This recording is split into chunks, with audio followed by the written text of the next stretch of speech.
Akala ko ba meron time limit dito kasi marami pang mga nakapila. 1, 2, 3, 4, 5. And then by 2 o'clock, ano na tayo, adjourn. So, As a matter of fact, your paano 5 pa natin minutes, sir, is finished already. Okay. Thank you. But Thank you, Mr. Chair. may I interject with the indulgence of Senator Bato, Mr. Chairman? If I may, in the same topic, Mr. Chairman, with regard to COA reports, Mr. Chairman, if I may, just a few queries, Mr. Chair. Queries na kasi Yes, nakalinya Mr. yung Chairman, mga- because I heard, because I'm sure a lot of our people are listening and watching. Very interesting yung ni-raise ni Senator Bato. Ma'am, from COA, what's the difference between fraud audit and yung audit highlights? At binabanggit nyo, matatapos na po ito. Is that correct? Because that's the reason why the chairperson of COA is not here today, because he's finalizing it today. Am I correct, ma'am? Your Honor, opo. Yung fraud audit po, ang result po ng kanyang, or report po na lalabas, ay yung pong audit highlights po natin. The audit highlights would contain the significant or yung key takeaways po doon sa ating fraud audit, wherein the nature of the alleged fraud and the persons liable, at saka yung mga gathered po na evidence, ang lalamanin po ng ating highlights. Kailangan po ng due process, sir, kailangan po munang ipareceive doon sa mga persons liable para po mag-comment po sila at magbigay din po ng kanilang panig. Yes, now I understand. Okay? So, si Senator Bato, tinatanong niya yun, dun sa audit highlights, dun makikita yung nature ng alleged fraud, yung evidence gathered, and the parties involved. Am I correct? So, matatapos na po yan. Mr. Chairman, if I may respectfully move that we subpoena itong binabanggit ng ating guest from COA, yung matatapos nila na fraud highlights, immediately i-furnish ng copy itong Blue Ribbon committee, even, Mr. Chairman, even while awaiting the response of the respondents. And also, once they responded, Mr. Chairman, we'd also like to subpoena the copies of the responses of the respondents as soon as they are submitted to COA. I so move, Mr. Chair. Mr. Chair, Mr. Chair, excuse me. Mr. Chair, because the last time I was here, I was only allowed 2 questions by you. And yet, mga kasamahan ko rito, bilang respeto sa mga kasamahan ko, they were allowed na 1 to sawa. Dapat maging fair ka, Mr. Chair. Pag sinabi mong 2 questions, 2 minutes talaga, you have to stick with it. You're not being fair, Mr. Chair. I am fair kasi nandito ka sa... No, kasi nung last time, sabi mo sa akin, 2 questions lamang. Sabi mo 1 question. Sabi ko, tinitipid mo ako, sabi mo 2 questions. And now, pinapayagan mo kahit na ilang questions. Be fair, Mr. Chair. Teka muna, bago tayo magkaroon ng impression na walang fair dito, noon, sinabi ko na in the earliest statement na nag-uumpisa tayo noon at kinakailangan nating mabakate ang plenary at exactly 2:15, kaya tayo nagmadali. Kaya naman sabi ko sa inyo, pasensya na muna. Ngayon, sa dami ng gustong magtanong, kaya binigyan natin ng tigpa 5 minutes ngayon. Kaya lang, I am following a schedule here. Ito pa yung nandito kung wala na si Senator Marcos, tapos ka na. Mr. Chair. Mr. Chairman, Chair, I akala ko made po the ako motion, yung sunod Mr. kay Chairman. Senator De La I have Rosa. a pending motion, Mr. Chair. I second the motion. And Hindi, duly kasi seconded, Mr. tapusin Chair. muna natin yung bitin na kasi hindi tayo, na para tayo nagpapatintero, Madam COA eh. Ang tinatanong napakasimple lang, paano yung inaudit yung ghost? Bago po bayaran ng COA yan, pipirma ang resident auditor. Pati yung area auditor ninyo, meron kayong area director eh.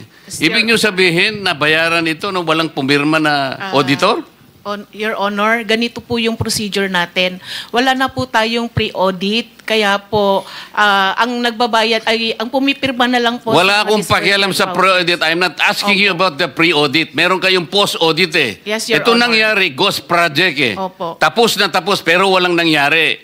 Ang tinatanong namin sa'yo, sino ang pumirma? Bago mapirmahan yun, merong certificate of acceptance, merong certificate of completion, pipirma ang resident auditor. Hindi po pipirma ang resident Ano ang auditor, gagawin ng Your COA? Honor. Post-audit nga lang po. Kaya po... Ano nga yung post-audit? In your charter, Opo. magkaintindihan tayo.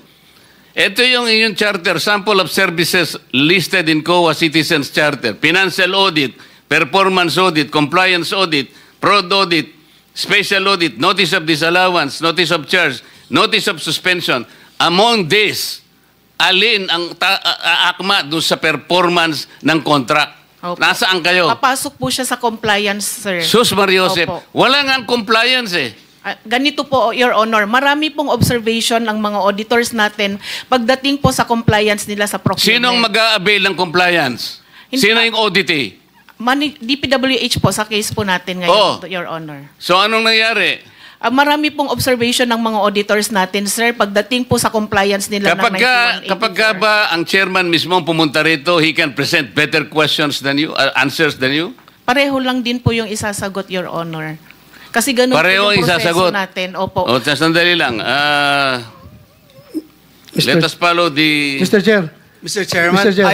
I'm now being tempted to raise a point of order, Mr. Chairman. I made a motion duly seconded, Mr. Chairman, kasi nga kung... to subpoena, Mr. Yeah. Chairman, today, Mr. Chairman. I'm asking it today because they said they if that will finish it help us, today. okay. Any second? Second. Yeah, it was already seconded, Mr. Oh, there's a motion and there's second. The motion is approved. Then let's Thank you, continue Mr. with the questioning. Mr. Chair. Sir, kasi yung 5 minutes ko, maraming sumingit. Last na lang, isa lang. Hindi kasi maigsi. hindi na makakaano itong mga kasama natin. With the permission of Senator Tolpo. Senator Tolpo, maigsi lang. Maigsi lang. Ha? Di ba, Mr. Chair? Kasi ang sabi ng, Mr. Chair, sabi ng KUA, Teka muna, with the permission of Senator Tulfo. okay lang? Clarification, Mr. Chair. Akala ko po ako yung Oo nga, kasunod kayo na po ang ni susunod. Senator Kaya lang, ang De La Rosa. daming ayaw pang bumitaw. Wala Hindi, tayong mga- Hindi ho, Marami naghihintay kayong naman po last ako. na to, last. Tinatanong ko lang po Last, yung last. sequence. And then Salamat, last, Mr. and then Chair. Senator Risa. Salamat, Mr. Chair. Pagkatapos wala na si Senator Amy, Senator Rapi. Yeah. Sandali lang, ikaw na muna. Thank you, Mr. Chair. Mr. Chairman, considering that this representation is part of the leadership, Okay. Priority, can we find priority, out, Mr. priority. Chairman, Okay. the list of... Last question, then Senator Risa. Wala na si Senator Marcos, Senator Joel, Senator Rapi, Senator Robin, magkano ka? Senator Robin. And then Senator Mark. Okay. In that order. Thank you, Mr. Chair. Proceed, sir. Proceed. Ma'am KUA, sabi mo kanina, kaya hindi pa kayo nakapag-file ng kaso dahil itong mga ghost projects na ito ay 2025 nangyayari. Am I correct? At you need time para... Sir, for Makapag-file ka. clarification, isa po doon sa mga ghost projects na na-mention, sir, ay 2025. Pero sa iba po, hindi ko po masigurado kung anong taon. Okay, ganito. According to KUA Annual Audit Report 2023, 2023 ito, it was observed that various infrastructure projects with aggregate cost of 5.716 billion were declared as 100% complete on the report on publicized government programs, projects, and activities, and project status monitoring reports of DPWH implementing offices despite the deficiencies or defects noted upon actual inspection and validation thereof. Ibig sabihin po, sa regular annual audit ng KUA, nakikita na ang mga mali-maling report ng District Engineering Office ng DPWH.